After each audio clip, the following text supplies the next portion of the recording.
I am Matt Hardy, and you are watching Inside the Ropes YouTube channel. Please subscribe, like, watch all the videos. Everybody, we're back here on Inside the Ropes, and we are joined by the man of like 1,000 character and gimmicks. Version 1, there's the Woken, there's the Broken, there's the Team Extreme, there's too many to count. It's Matt Hardy. Matt, how are you? Very good, how are you? It's always great to be here with you guys. It's always great. So we obviously have history. Not in that way, but we have history. Yeah. I think the first thing to talk about is obviously it came out on social media last week, or what didn't come out. There was the clip of you guys returning at WrestleMania 33, you and Jeff coming out, and just, I mean, that was the highlight of that WrestleMania. Can you talk a little bit about that weekend and you guys coming back, when it was finalized, and then how the reaction was when you guys came out compared to what you thought? It was finalized that we're going to be at WrestleMania about 3 weeks before, after we re-signed with the company. And then we actually spoke to the other people in the match 2 days before, and they were completely in the dark that it was us. They put us in like a car with tinted windows and everything, even drove into where the ring was, where we were going to even talk about things for a second. And it was a big surprise and shock to them. And literally we went 2 days, didn't talk to anyone, and then we showed up at WrestleMania about 30 minutes before our match, and then 5 minutes before our match up to Gorilla.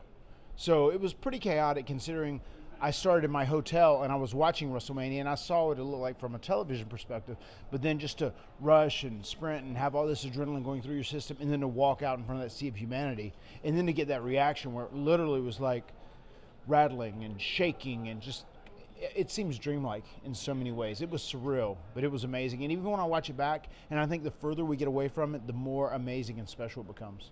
And when you signed with the company, there was this kind of strange thing where obviously the Broken thing had taken off so much and everybody loved it, and legally you kind of couldn't go full tilt with it, you know. So you're doing like the delete thing, like, but one delete, and there was like these little nods to it. How rough was that for you, that you'd kind of created this amazing character, everybody loved it, it was going viral and all that kind of stuff, and I mean, you come to WWE, you can't quite do everything with it yet, but you still want people to get a piece of it.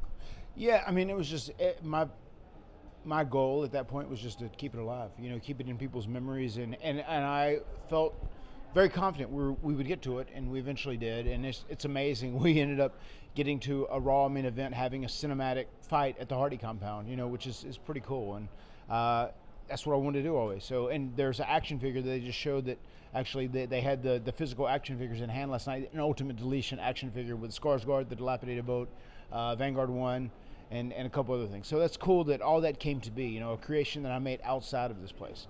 But I always wanted to get to the Woken Broken stuff. I just wanted to kind of keep it alive a little bit and try and play to two masters. And I think that's kind of the art of professional wrestling in these days, especially here in WWE. There's the diehard smart fans who are like in the know, that kind of have an idea of what's going on, and then there's the casual fans. You kind of have to play to both.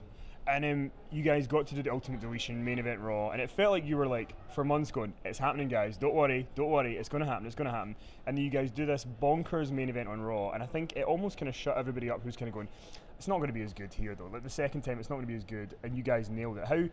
How much creative input did you have in that, and like were you happy with how the Ultimate Deletion turned out?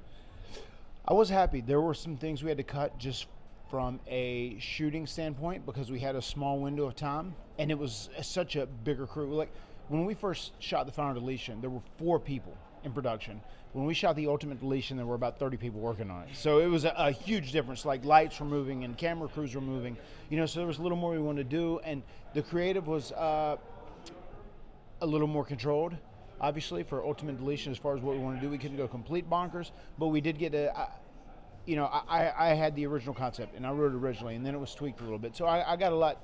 It's probably about as much creative control as you're going to get in WWE whenever I did that. You know, so I was happy with it, and I was happy with the feedback. It did very well. It trended on social media like #1 worldwide for 5 hours, which I thought was an amazing feat.